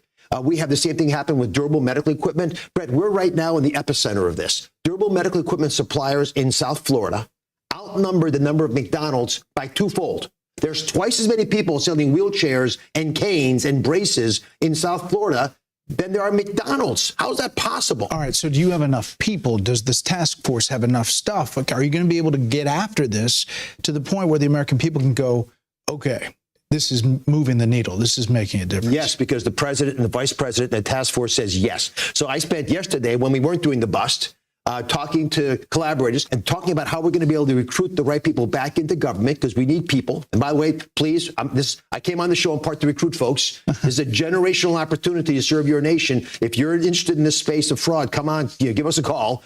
We want to hear your tips. I found out that of the referrals we were getting in my agency from the Office of Inspector General, these are like detectives finding fraud, we were only acting on about a third. Well, if you only act on a third of what detectives are telling you is fraud, you're throwing away a lot of good intel, but also the detectives stop referring cases because they don't think you're serious. I told my team I want 100% of their referrals acted on, and I want to hear about it if we don't do this. And that's what everyone across government is doing, because the vice president has made it really clear. He doesn't want the gaming anymore. He doesn't want one arm of government holding back another arm. We are all laser focused on dealing with the crisis the American public is furious about. That is awesome. There's only one Dr. Oz, right? Yeah, that's him. He's the guy that used to be on Oprah, right? Yep, that's him. Okay, just checking. And Oprah's like, I made you famous. Yeah, I think he's turned out to be a great cabinet secretary. I think so too. I've always kind of looked at him sideways because he's always been selling something, but he seems to be doing a good job. Yeah, now he's selling fraud busting. Yeah. Now we know a lot of this money that was going to these hospice cares, day cares, medical supplies, they're owned by foreigners. This is the truth, right? A lot of them are owned by foreigners. Surely there's plenty of legacy Americans that are involved in it as well, like those high-end chiropractors that were busted on the pre-dawn raids we covered last week. But a lot of it was foreigners, and that money would go overseas along with other sources of funds, USAID and all this other stuff, and it got funneled back into Act Blue. Now, we've known this for 4 or 5 years now. Okay, we've known this. There's been criminal referrals on Act Blue sitting at the DOJ, and they've done nothing about it. Why have they done nothing about it, Ron? Because Act Blue benefits the Democrats, right? It's what allowed Kamala Harris to have no campaign and then raise $1 billion overnight with a bunch of big funds. You've got the smurfing that goes on. And it doesn't just happen with Act Blue. WinRed has been guilty of doing it as well. Well, there's some progress on that front. Meanwhile, President Trump is directing the Justice Department to investigate Act Blue. This is a Democratic donation platform. And the focus as the allegations about illegal straw donors and foreign contributions. Mark Meredith is live in Washington with more. This has been brewing for a while, Mark. What do we need to know? Dana, for years, you're right about this, but this is a big development. The White House is directing the Attorney General to investigate the Democratic Party's top fundraising platform. It's called Act Blue, and the president says he wants to know if foreign money is being donated to the group and then utilized to sway elections. Democrats are calling this probe a dangerous abuse of power. Act Blue is an enormous operation in Democratic politics. It's raised more than $16 billion since 2004. You may have seen the text pop up from candidates saying, please donate, go to the Act Blue website. Republicans use something similar called WinRed. There was a new memo signed on Thursday directing the Attorney General to investigate if foreign nationals are using the Act Blue platform to bypass campaign finance laws. Trump wants a report out in 6 months. Yeah. Wouldn't that be great if right in the middle of campaign season, Act Blue got completely de-done, like they no more Act Blue, and Democrats are like, send me your money, and they all of a sudden got $3 donations from like 4 blue-haired grandmas, and that's all they could raise. Wouldn't that be incredible? Guys like John Cornyn wouldn't have a way to have smurfing campaigns to raise money. I think it'd be great if all of the fraud, things got toasted, and then all of a sudden we find out that there's no such thing as a blue candidate in the States at all. That's the thing. Anybody, again, the doomers out there and the people that are like, the Republicans are going to get wiped in the midterms because Trump started a war. If he resolves this thing at all, comes home, that's off the table. As long as they keep knocking away the fraud, that becomes something they can run on. As long as they keep exposing the election apparatus and how corrupt it is, that's something they can run on. Anybody who is afraid of Republicans losing in the midterms without first saying, if we don't do something about elections, the Save America Act and stuff like that, you're completely unawares. Yeah. In fact, some of the creators that I listen to, one of them in particular, Kyle Seraphin, he and I probably agree on a lot of stuff, but he's pretty black-pilled. Okay, he's pretty black-pilled. I asked him on X this week, and he and I had a conversation thread going. And I said, honest question, if it's not Harmeet Dillon or someone else that Trump appoints as Attorney General, who could he appoint that could get approval from the Senate that you approve? And he goes, nobody. He's like, I don't suggest anybody else. Okay, so no matter who it is, it's not going to be good enough. No matter who it is, it's not you, is basically what it's saying, right? And I find people that worked for the government that go in guns a-blazing, and then they start being a team player, and they're smart, and then one day they wake up and they realize our rights are being violated, and et cetera, and then they become and I'm part of the machine. And then the system takes them out. They become so bitter. It's like a burn it down scenario. And I'm just like, bro, they've always been corrupt. There was never a moment in the FBI's storied history that it wasn't corrupt. You went and signed up to work for them. You know what the military has always done? Protected trade routes in oil. They've always worked for the bankers. You know what I mean? Since 1913, they've worked for the bankers. So there was never a moment where you can look back and say, oh, those were the glory days. No, there never was. Right now might be the glory days. We'll see. You know what I mean? But there was never a moment where those institutions weren't violating your rights, and you know what I mean? Somebody's rights. So when people are like, oh, it's really like nobody can reform it. At least be honest. Just destroy the whole FBI or destroy the DOJ. But then who's going to do the work? Who's going to go after the fraudsters? We're all just people. Know. Yeah, exactly. Okay, so Mark Victor Hansen had this take on the upcoming 2028 election, which is really a competition between Marco Rubio and J.D. Vance. And Mark Victor Hansen has a really great take on this. I really respect his political view on things. He kind of has an everyman's point of view, but he's highly intelligent. So we're going to listen to this, and we'll pause it a few times and kind of break it down, because Trump obviously is the guy right now. He's not running for re-election, and whoever runs next in 2028 is going to take the mantle. So it's Trump's going to give the MAGA blessing to one of them and say, hey, they're going to continue the work. And it is between Marco Rubio and J.D. Vance right now. And J.D. Vance was the obvious heir apparent when Charlie Kirk was alive. But J.D. Vance's power base comes from kind of the extreme far right that is not pure MAGA. And that's kind of the challenge here. What is MAGA? It's kind of a moving target, is what it feels like sometimes. So let's hear him break this down. There is a subtle change in Trump when you watch him. Yes. He's starting. It was JD, and of course the Trump boys wanted JD, and JD is a great guy. I've written extensively how he just eviscerated the mainstream media in the 2024. Everybody he debated, he destroyed. We made Waltz look like the buffoon he is, and he was kind to Waltz. He wasn't vindictive. He kind of is that. This is all you have. I don't want to hurt you. I have nothing against you, but you're an idiot. That's my job to show people that you're an idiot, but you're a sad sack idiot. You're making it too easy for me. Yes, that was his attitude. And he took on the moderators. And so he is a very formidable person. But in this particular case, he is he's the go-to MAGA base person. And so whatever you say with Iran 1 and 2 and Venezuela and looking at Cuba, this was not MAGA. There hasn't, if you think about it, we went into Iran and took out their nuclear facilities for 4 or 5 years. They're rebuilding them, but that was a good mission. Nobody was killed. We went into Maduro, got him out. I don't know how they go into a big country like Venezuela and you grab the head of state right in the middle of all of his Cuban bodyguards and all these people, and you whip and you get no deaths we know of, maybe severe injuries. Some people were injured.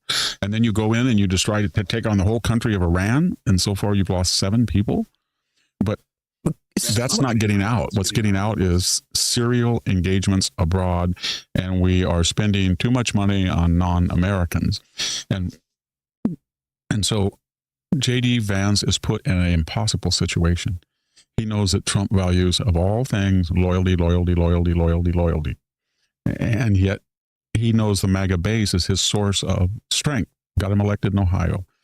And Tucker's son works on his staff. And you can make the argument that Tucker and Don Jr. and a few others were instrumental in getting him the nomination. Okay. And then you have Marco, the fireman. So when you have a problem with Panama, you send him. When Vance blew up at Zelensky and the Europeans, then you sent Marco over to kind of refine the good cop. And he's just a utility person. And he's personable, and he speaks Spanish. He's popular. And so Trump now, with his antennas up, he said, well, Mr. President, did you have a disagreement with J.D. Vance, your vice president? No, he's a little bit less enthusiastic, but he's enthusiastic. I'm just paraphrasing. And then he pivoted to Marco. Oh, Marco, Marco's the best Secretary of State in history. And so that's a message, I think, to the MAGA people and to JD. You've got to clean this stuff up. And I will promise you I'm going to adhere to, MAGA principles. We had to take out the Iranian stuff, and we had to get rid of this communist thug, and now we're done for the time being, and we're going to settle down. But you have to divorce yourself from these extremist agents. And that's going to be very hard for him. But when Tucker Carlson, again, I have to preface it, I was on his show for years. I never heard any of this. In fact, I don't know if you've seen it, there's an internet potpourri of things he said about the dangers of radical Islam in Iran. I mean, man, he was really formidably in favor of being vigilant. And now what he's saying is almost, pro-Islam.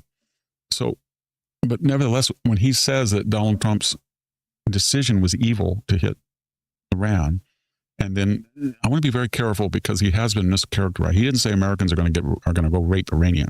He said that when you demand unconditional surrender. Now, who did that? Who said we're going to have unconditional surrender over the weekend? Donald Trump. He said any time in history when you want, I'm paraphrasing, unconditional surrender, we know what that leads to: mass rape of the defeated. Two things. It doesn't. America demanded absolute unconditional surrender of Japan. Douglas MacArthur went in as proconsul. He was there for basically 8 years. There were occasional violences of anywhere where you have soldiers among civilians, but there was not mass rape by Americans. Yeah. So the doomers, the alleged MAGA crowd, right? They're like, oh, all these foreign engagements are going to be bad. Marjorie Taylor Greene had the same kind of attitude, right? And it's like, to me, it's such a short-sighted view of MAGA.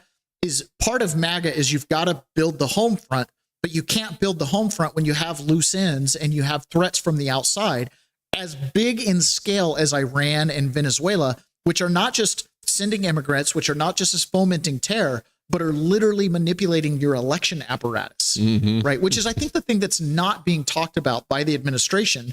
And I don't know why. I don't know why either, but unless they were in the bag. Emerald Robinson, she's constantly reporting, now Republicans have control of the election apparatus and they're going to use it to cheat. They're going to use it to get their rhino and their moderate Republicans it's like, in there. That what? Hold on. Yeah. Well, that's what it looks like. Right. Now, there's some things that could go really well, like the mail-in balloting with the United States Postal Services having a barcode so we know where every ballot went and comes back from. That's a big deal. If Tulsi Gabbard's investigations turn up that the election systems are compromised, there might be an executive order banning them completely. Washington state's elections are going to be something totally different in 2028. Totally different. You're not going to have, if they comply with the executive order, you're not going to have the duplicate ballot problem. You might not have machines. You might not have mail-in balloting at all, depending if the Save America Act gets passed or not. It's going to be really interesting. What happens when they decide to just tell the federal government, go pound sand, we're going to do it the way we want? Are they just going to decertify Washington? That's a good question. I mean, that's kind of what it feels like where we're going, because Washington state's officials are just basically giving the finger to the feds right now. I mean, they're raising taxes to try to not to need federal money and stuff like that. Yeah, it's kind of freaky. John Fetterman was asked about all of this stuff. He was on with Chris Cuomo on News Nation, he was asked about the gas prices, because that's the big leverage point right now. Oh, Trump's so involved in Iran, you're paying for it at the pump. You're paying for it at the pump. It's horrible. It's going to destroy the economy. You're paying for it at the pump. I checked, where gas was a gallon, 2 years ago in 24, and it was around it's $3.60, $3.65 for a gallon. And the world wasn't on fire. And, I remember any Democrats complaining about it. And I gassed up my Jeep when I was in New York at the Sheets, and it was like $3.74, $3.75 a gallon. So I mean, like overall, gas is higher than it was before this. When you are having a military engagement at this, of course, you're going to find some fluctuation on it. I checked, of course, you're going to have some fluctuation. There's a reason for the fluctuation, unlike under the Biden regime. This was CBS News. They had this, right? CBS News, under Biden, gas prices in the U.S. could drop to an average of $4 a gallon, according to the Biden Energy Advisor. Why was it at $4 in the first place? Above $4 during the Biden administration. Oh, the Inflation Reduction Act, which caused nothing but inflation because it was the Green New Deal. Right now, turn around. Trump drops the price down to about $2 a gallon. We go into Iran, prices jump up. With gasoline topping $4 an hour, $4 a gallon, it is now cost almost $145 to fill up a F-150 pickup truck. A new analysis finds like it's a critical thing. It's the same situation. It's the same deal, right? Now, why do they do this? Mainstream media, and this is why our show is so popular. Here we are rolling just shy of 50 people screaming live, Ron, right? The reason our show is rolling and people are turning away in droves from mainstream media is because the mainstream media has been hyper-focused on getting Trump. So any headline they can put out there is a negative headline. This is Billy Bush, guy who was talking to Donald Trump on the bus when the Access Hollywood tape came out and Trump grab him in the pussy guy. When you're rich, they'll let you grab them by the blank. Not saying he was doing. He says when you're rich, that happens. On the Whatever podcast, that podcast that has like all the OnlyFans models on and stuff like that. They had a conservative woman on there and some liberal, immoral woman was like, well, Trump, he says, grab him by the whatever. And she says, no, he said, when you're rich, you can grab him by whatever. And she goes, tell me that's not the truth. Be honest about it. Has that not been like the history of humanity? Like, isn't that what women want is resources? And when someone has resources like that, it kind of opens some doors. Opens some doors, so to speak. Okay, so this is Billy Bush saying ABC, and I would include all of the news networks, had a entire division dedicated to just getting Trump. Their determination to find something. Imagine going around asking that question: who has something? Who has there's evil in that. ABC, even if it's somebody that we don't like. They had a division dedicated with 75 people in it, because I know the guy who ran the division, which was dedicated to basically getting him. Wow. And all the big network news did. I understand all of that. Like what you can do, they have a voice and different networks have different voices. They're pretty interesting. Trump called out the New York Times this weekend, the alleged paper of record. So they ran an article that said this. This is the headline here in the international news. Attack on Iran. A North American treaty organization without America? And then NATO. Goes on to criticize that. Is that what NATO stands for, Ron? Turns out it doesn't. The failing New York Times, whose lack of credibility and their constant fake news attacks on your favorite president, me, has caused its circulation to absolutely plummet. Referred to our severely weakened and extremely unreliable partner NATO as the North American Treaty Organization. The correct name is the North Atlantic Treaty Organization. A very interesting mistake. The hiring and educational standards have gone way down at the New York Times. Bring back all the news that's fit to print and make America great again. President Donald J. Trump. They got it wrong.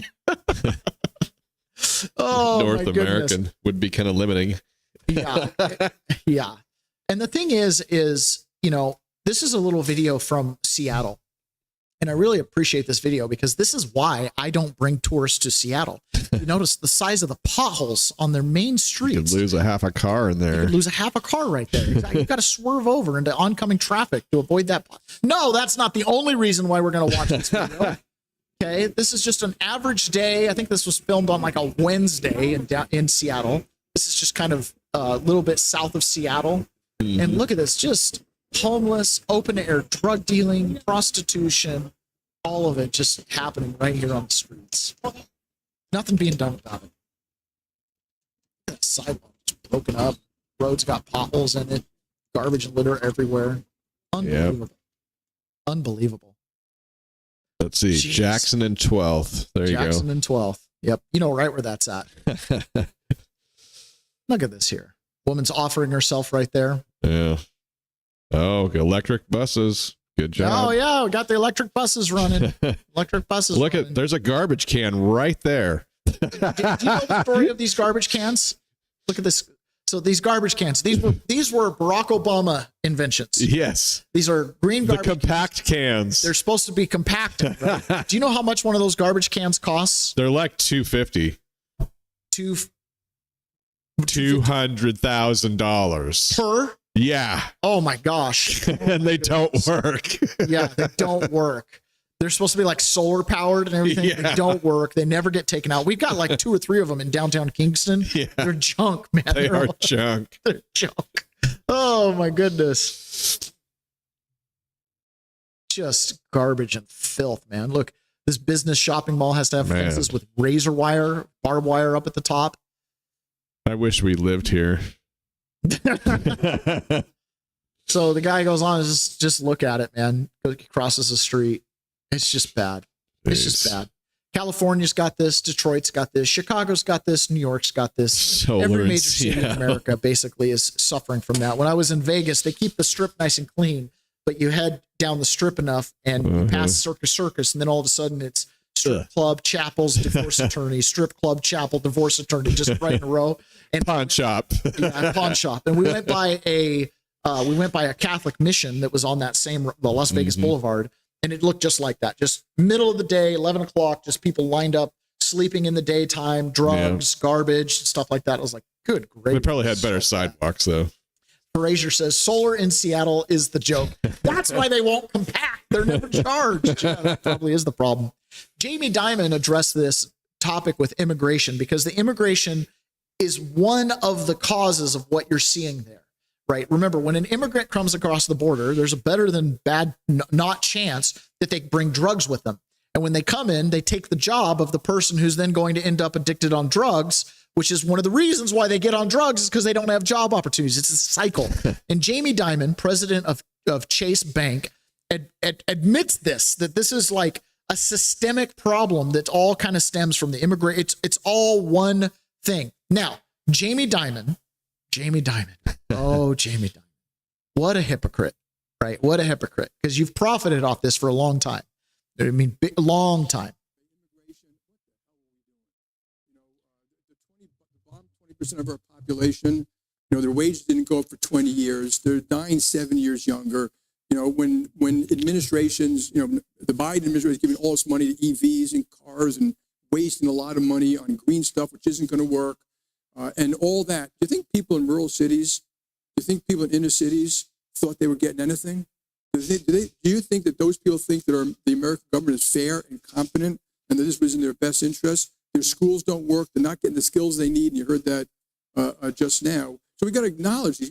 And I also call it blue tape because, Republicans, you generally don't like red tape. You understand the devastation of it. But, most Democrats, they love it. They want more of it.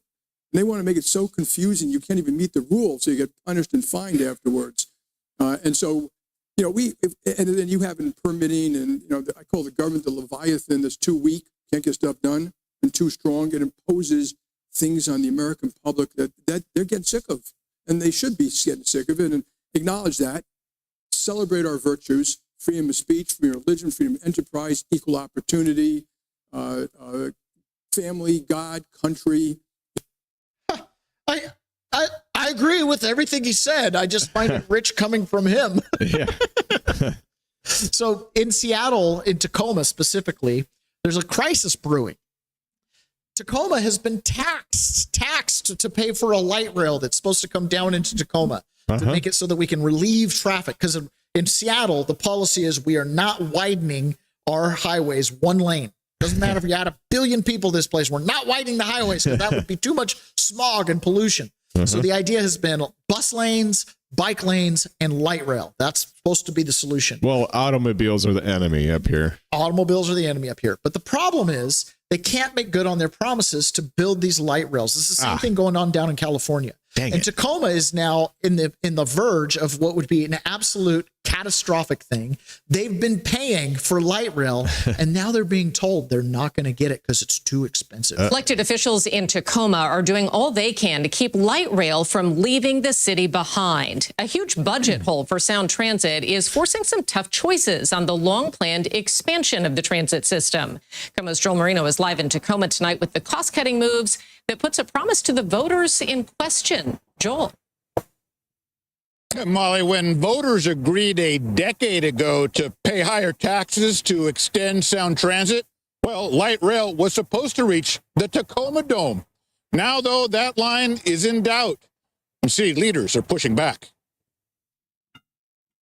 The limited Sound Transit T-line plays a key role for many commuters. It's important to have the transportation.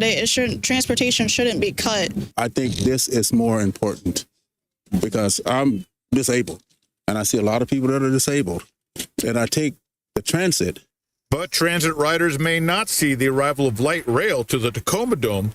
The Sound Transit looks at where to cut to offset a $35 billion shortfall over the next 20 years. We're going to fight tooth and nail. How do you have a $35 billion?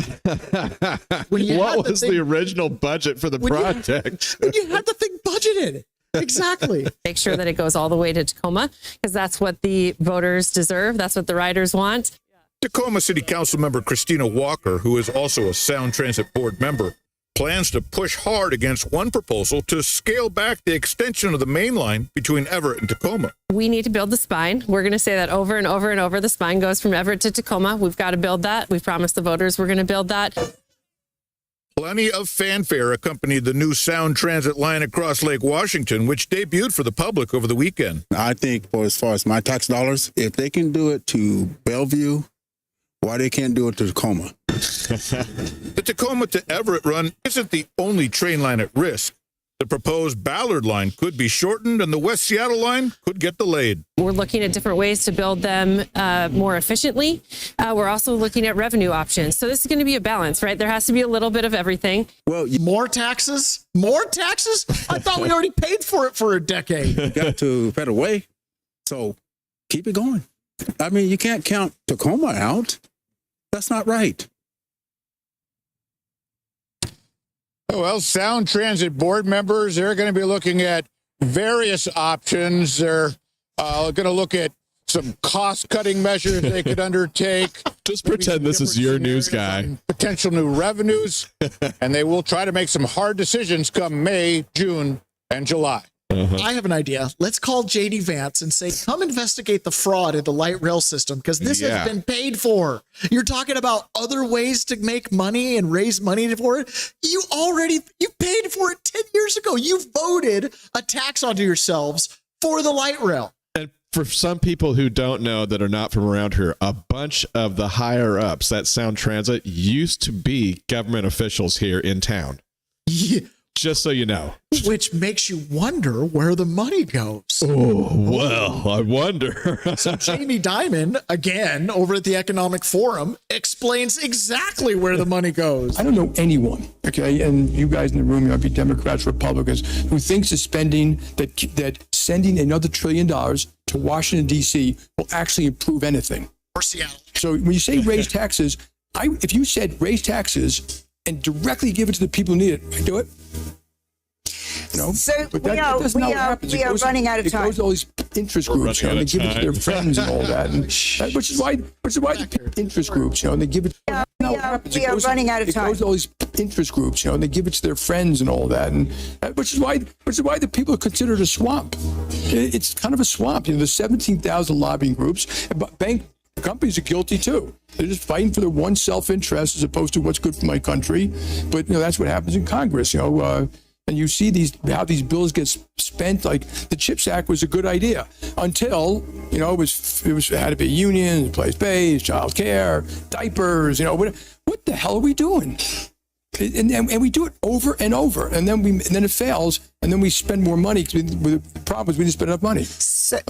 So you're a man with many strong opinions. We've heard that in the last. We're running out of time. Stop talking about our lobbying firms. It's not just DC. It's Olympia. It's Boise. It's Salt Lake City. It's Silver City, Nevada. Every one of these places, they take your money and they don't deliver on what they said they would do. If you went into Walmart and had an order pre-made and they're like, oh, sorry, your order's not full. This is all you're going to get. You're like, but I paid for the bag of oranges. No oranges for you. Holy cow. You'd at least ask for your money back. Instead of, no, we're going to need a little bit more money.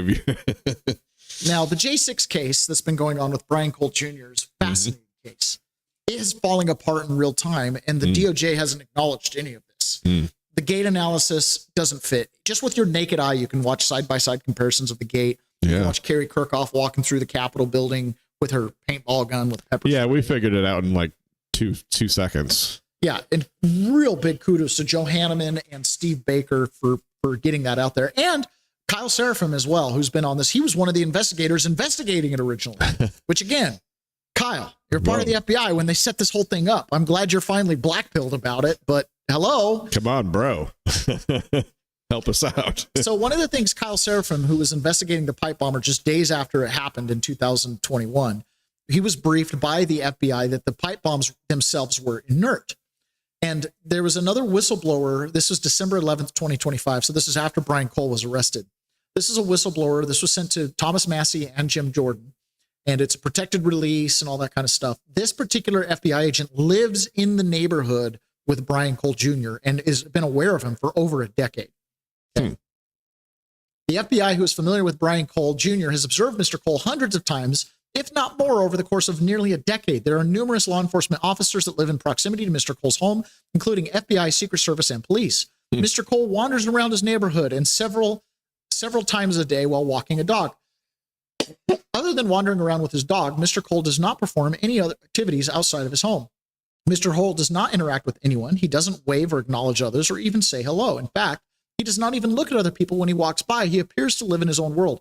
Now, if you remember, the pipe bomber walking around that night, January 5th, waved on multiple occasions to Capitol Police officers. Waved at him. Okay. Now, the idea here is that Carrie Kirchhoff was a super volunteer, always volunteering for extra work. She probably volunteered for this job thinking it was a training exercise. She was going to go out, plant these pipe bombs. The next day they were going to be discovered. It was going to be a training exercise. This is what Julie Kelly and Dan Bongino have both proposed over the years, was that if this ever came out, they would just go, oh, it was a training exercise, mea culpa. But all those rioters, they're the real cause of all the damage, which is why the pipe bomb story essentially disappeared once rioters started getting arrested. Right. But this was the reason Congress was evacuated. Mr. Cole has been observed walking around has never been observed walking around in an angry or agitated state. His demeanor is detached and vacant. Mr. Cole has always worn headphones when walking around the neighborhood. It is possible that he is using headphones to drown out any surrounding noises. He does not appear to be interested in anything or ever get interested in things that are happening around him. In fact, Mr. Cole's behavior is awkward. It is obvious that he has mental disability and likely lives in a permanently vulnerable intellectual and emotional state.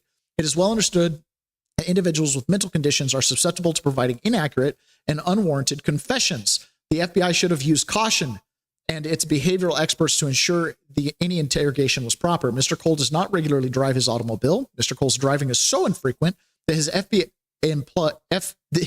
employee did not see him driving any vehicle until approximately 1 year ago. This employee is familiar with others who have observed Mr. Cole over an extended period of time. They agree Mr. Cole likely does not have the mental acumen to plan, prepare, and execute a complex bombing plot by himself.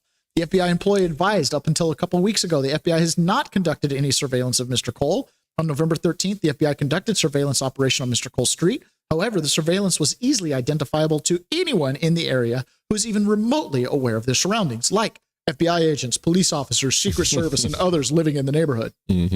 On the day Mr. Cole was arrested, and this just goes to prove the FBI knew those pipe bombs were not live. Mr. Cole was arrested. The FBI did not evacuate the residents from adjacent homes. There was a possibility that a subject had spent years procuring bomb-making material, or any possibility that there was an actual bomb in the home. The FBI should have evacuated the adjacent nearby homes prior to conducting the arrest and search. Unless the FBI knew that there was no explosive devices in Mr. Cole's home, the failure to evacuate the home recklessly placed neighbors at risk. During the arrest of Mr. Cole, the FBI did not allow adjacent residents to leave their homes. The FBI blocked neighbors from leaving their homes, even after Mr. Cole had been arrested and the agents were casually walking around the area. If your office desires to interview this individual, please let me know. So that was a... Now, how could they know the condition of the bombs prior to? The bomb-making materials that Mr. Cole allegedly bought spanned over the course of years, even after the January 6th pipe bomb was placed. They were showing receipts from Home Depots and various places for end caps and tongs. And it was like, who knows if they're even his purchases, right? So the DOJ is, or not the DOJ, his defense is preparing to do an alternate version of the case to basically say it's not him, it's her in trial. I don't think the DOJ wants to go to trial with this. right? So they're going to try to coerce a plea deal or something out of them to avoid this. There's a good chance that some deep cover or deep FBI agents set up Janine Pirro, Pam Bondi, Dan Bongino, and Kash Patel by never disclosing to them that they were looking at Kerry Kirkhoff, that they were only looking at Brian Cole, which is why they had that press conference where like, we got our man, we got the guy. These guys weren't involved in the investigation. They were just high level, just getting reports back. We got him, we're arresting him, that kind of thing. But all the circumstantial stuff just doesn't add up. On top of the fact that he's clearly not the person in the video walking around. He doesn't have that limp, and it matches Kerry Kirkhoff's limp perfectly. 99.9% certainty on AI, and anybody with their eyes can go, that's definitely not him. It looks more like her, right? Yeah, it's a pretty unfortunate, obvious detail. Now, the government has been full of scams. Full of scams. What? Now, we're Space Race Team Player 1. Space Race Team Player 1. That's what we got going on. This is an old video from NASA. This is one of their NASA bigwigs. Maybe Carlito knew who he was. And he talks about the mathematics on the trajectory to get to the moon from the Apollo race. And did you know that NASA just destroyed that information, lost it, so to speak, the calculations on how to get there? Could you believe that they would just lose that? Turns out it was all in a computer, which NASA cleared out and sold, gave away, threw away, and it was recovered. To the moon in a nanosecond. The problem is we don't have the technology to do that anymore. We used to, but we destroyed that technology, and it's a painful process to build it back again. I feel it's one of the most, if not the most important computers ever built. To me, it was the heart of the mission. We wouldn't have went to the moon without the Apollo guidance computer. This may be the only time an Apollo guidance computer is powered up, because this has not been an easy task. It's not just like we plug it in and go. It's going to be a real monumental. It's a monumental task, I would say. Okay, 3, 2, 1, 0. We are impatiently awaiting the arrival of the Apollo guidance computer, which was the computer that guided basically man to the moon, and we have a rare opportunity to be able to restore it. This is Mark Verdeel. He's Chief Technology Officer of a computer company called Samtech and lives in Silicon Valley. But his real passion is restoring old vintage computers. He has a popular YouTube channel where he makes videos like this. Woohoo! It's doing something weird. That's what led him to his most challenging restoration project yet. And the unlikely man behind it, Jimmy Wayne Locke. Locke was hunting for electronic parts in an industrial area outside of Houston in 1976 when he happened upon a warehouse that was looking to sell some bulk electronics for scrap metal. Of course. As soon as I walked into the place, I started looking around, and I started seeing things that I recognized as being from the space program. Locke had actually worked briefly at NASA in Houston as a low-level technician, and so he was familiar with some of the equipment. Basically, he bought 2 tons of Apollo scrap, not having a really good idea of what was in it. And eventually he found out that in the pile of scrap he had, there was this Apollo guidance computer, which is the gem of his collection. For decades, he let the Apollo guidance computer, discarded by NASA, gather dust in storage, until one day he decided to dig the machine out and to figure out what it was for. He was stunned by what he discovered. The electronic box he assumed was junk had actually been used to test the Apollo lunar landers for the missions that first landed men on the moon. This guidance and navigation system will be mounted in an Apollo spacecraft to aid our 3 astronauts on their voyage to the moon and return. Locke soon found out that the Apollo Guidance Computer, or AGC, was at the time the most advanced compact computer ever built.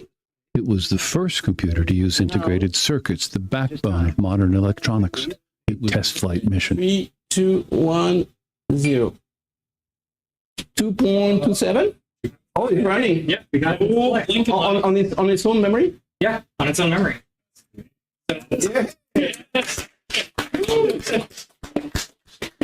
we have almost landed. For us, it's the equivalent of the moon landing. This is the first time in 45 years anybody has turned this computer on, any computer of this model, any Apollo guidance computer on, and operated it. And the burn has started. So it's now trying to fire the engine. The second register here is now displaying our altitude rate. This is pretty much identical to what they would have seen on the real mission. For his part, Locke hopes this project will help a younger generation learn how this computer helped astronauts fly to the moon. I'd go to the moon in a nanosecond. The problem is we don't have the technology to do that anymore. We used to, but we destroyed that technology, and it's a painful process to build it back again. So the conspiracy theory, right? We never went to the moon. May or may not have. We showed you the video. It's absolutely hilarious. It's like there's no way that that's real. But there is a possibility, and this is a real possibility, that we did go to the moon. We didn't take cameras. And why would we think that? Because Buzz Aldrin told us so when he was on the late night show with Conan O'Brien years ago. Well, let's talk about this, because this is fascinating. I remember very clearly, I think anybody who was alive at the time does. I remember my parents waking me up, and we went down and we watched you guys land on the moon. No, you didn't. What? Because there wasn't any television. There wasn't anybody taking a picture. You watched animation. So you associated what you saw with... I have very hazy memories. I know. Well, that's it. We weren't taking pictures. We were steering the rocket. Okay. Well, no, but what we saw was we all were gathered around the old curved top radio and listened. Talking about how many feet we were going to the left and right, and then I said contact light, engine stop. It was exciting. A few other things, and then Neil said, "Houston, Tranquility Base, the Eagle has landed." Man, how about that? That was very exciting. Not a bad line. Wow. Yeah. This was. Let's. So he proposes, and this has kind of been conspiracy theorists dig deep enough into this, and you find that fork in the road. Either we didn't go at all, it's completely fabricated, we just went into orbit, or we went, but there weren't cameras, and then they filmed the landing, and they sold that to the American public. Now remember, height of the Cold War, we're trying to get the Russians to overspend, everybody gets bought in and believes in it, and they needed to see it on TV. And it's a race. Now, jury's out. Right, jury's out if we really win or not. But the thing that I think for me as a non-starter is the footage is fake. Okay, the footage is absolutely fake. Whether we win or not, these people say they have. Now, the most recent Artemis astronauts like it'll be the first time we ever went to the moon. Okay, guys, something big is happening here. Something big is happening here, and that is a transition to a new monetary system. The new monetary system will be digital. No more cash. Mexico is the first one to jump on this all the way. Nuestro objetivo es que este año, go ahead and mute it. A través de los sistemas. The objective this year, let me go back here. The objective is that this year, through the schemes, with the bank we make through, I misread that. The objective is that this year, through the schemes that we work with the bank, we make mandatory the payment of gasoline and gas stations digitally. This will enable us to boost clapping. This will enable us to boost accessible digital payments, which will enable us to advance in digitizing the country through many other schemes. That's interesting. So they're going to make the purchase of oil, they're going to force you to do it electronically. Visa payments, credit card payments, all trackable. I noticed that locally a lot of restaurants and now grocery stores are not requiring digital payment, but they're encouraging digital payment. Yes. And they're discouraging cash. Yes. No cash discounts. At banks, I have this video of this woman that's trying to get $5,000 of her own money out of the account, and she can't. They won't give her the $5,000, and she causes a scene. The police come. She gets arrested. She's like, "I just want my money. How is it possible you can't give me $5,000?" That's called nudging, right? They don't want you. We have a member at 1776 Live that was debanked. She was asked to pull her money out of the bank and go to a different bank by Truist Bank down in the Southwest or Southeast, and I thought she was trying to take a large amount of money out. It was $1,000. They said, "Get out of here. If you need $1,000 cash, you can't bank here." Right? This is a problem with the fiat system with fractional reserve lending, they don't have your deposit on deposit. They have to hold that deposit to fractional reserve lend, and they won't let you get your money back. This problem of magic money printers and easy money is a huge problem, and it is one of the big reasons why we have war and conflict all over the world. This gentleman I'm going to play for you here now is a former fighter pilot who spent 20 years of his life fighting overseas, Iraq, Afghanistan, other places, and he has gone completely and totally to Bitcoin. Oh, I got to think. That's me. It's you. All right, here we go. After 2008, the great financial crisis. I mean, anybody that, was looking around thought, hey, this is a changed world we live in now. When Bernanke started the QE program in 2010, you could see the handwriting on the wall. In fact, I wasn't alone. Look at China. At the time of the great financial crisis, China had 1.2 over that trillion dollars of U.S. treasuries. And then within just a short period of time after the GFC, and when they realized that they were going to start printing forever, they started selling them off. They're down to about 760, I think, right now. They're a little bit less than Japan. And the reason that's important, and I mentioned that to Bitcoiners, is because if you look around and you looked and you thought, gee, I got to get out of this system. I got to do something to protect myself. There really wasn't that much you could do. I mean, they were blowing an asset bubble. So if you were smart, you did, you put your wealth into asset bubbles and let it rip. And many boomers did that. But, this is a different world that we're in today. That's not going to happen going forward. You mentioned about conflicts and war, and this is probably my biggest hope. This is one of the reasons I got so excited about Bitcoin, is because I'm hoping that Bitcoin is going to be what stops this nonsense. We were in Afghanistan for 20 fucking years. And you know what? That's like 5 times as long as we were in World War II, a world conflict where we defeated, many powers, and it took 4 years. And now we're in Afghanistan for 20 years. If you look at the amount of money that we spent between Afghanistan and Iraq, it comes out to about $4 to $6 trillion. Why could we do that? How can you fight a war for 20 some odd years? How can you spend $6 trillion? You can only do it one way. You can just print money. That's it. That's how you do it. If you look back on the past history of our country and other countries, you see that every time they get in a situation where they need to have a conflict, it's always printing money. So my goal, my hope was that Bitcoin would provide a way out. Once I began to study Bitcoin, and I didn't get it right away. You probably are smarter than I am. I got it, and I was trading shit coins, and I bought some Bitcoin. It went way up, and I sold it like an idiot. And but when you realize that you don't understand what you hold, the best thing to do is just get right back in the books. Just get in the books and start studying and reading and understanding, watching podcasts like this. And I did that. Once I understood it, once I really got it, I just started going back in and bigger and bigger. You know how that is. You start small. Next thing you know, you've got more and more of your wealth in there. And then today, sitting here today, I mean, I've got all my wealth in Bitcoin or a proxy. I've got some MicroStrategy stock too, but basically, everything I have is in Bitcoin. And I'm pretty damn happy too, I'll tell you. Yeah. If you so Bitcoin, I spent this weekend, I read the book, listened to it more accurately, the Bitcoin Standard twice. And then I started by the same author, the Fiat Standard as well. Fiat is an alternative to actual slavery, but it's debt slavery. That's what it creates. Bitcoin is your chance to own the new gold.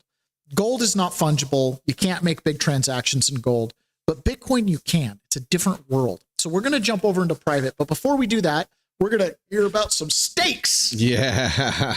Chicago Steak Company.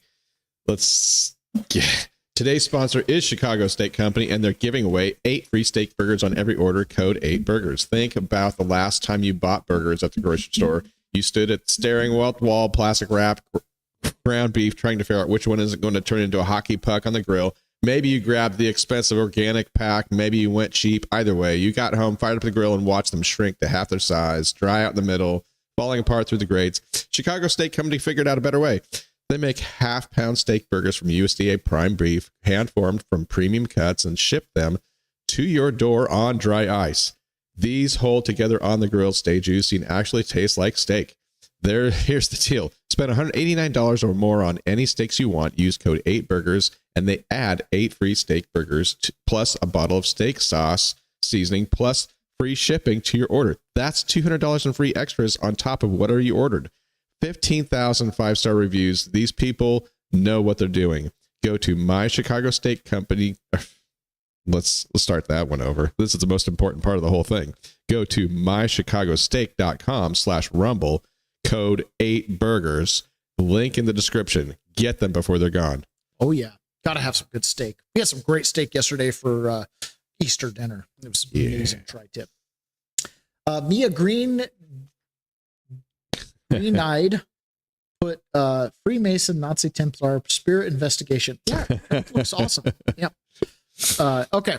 So we're going to jump over into private. We're going to be talking about Bitcoin. This is extremely important, and I'm hoping to be able to wrap this in more for people. As peasants, you vote with your eyes, your dollars, and your clicks. And one of the ways that you can help you personally stop wars is get invested in Bitcoin. You have to understand what Bitcoin is. It's not just some ethereal thing that you go buy.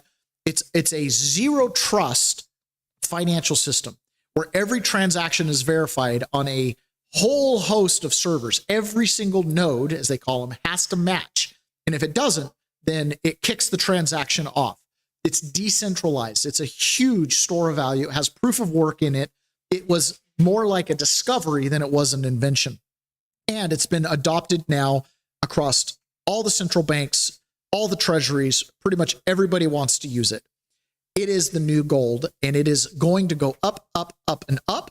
It's right now, you could call it an investment. Eventually, it'll be like buying an ounce of gold. It'll buy whatever that ounce of gold buys, right? That'll eventually be what it is. Right. Eventually, it'll just be utility. Yeah. So we're going to jump over and we're going to talk about some of the key players that are involved in Bitcoin. People like Eric Trump and people like RFK.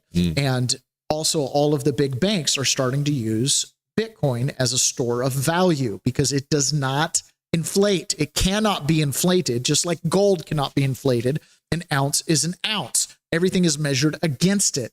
Bitcoin accomplishes the same thing. And we are in a world where to take gold across the ocean to settle debt, you can't do it, right? I can't haul the gold I need to the title company in order to buy a house, but you can do that with digital, with Bitcoin. So let's jump over to a private and we're going to hear about that. Again, the currency of the peasant is Bitcoin and gold and silver.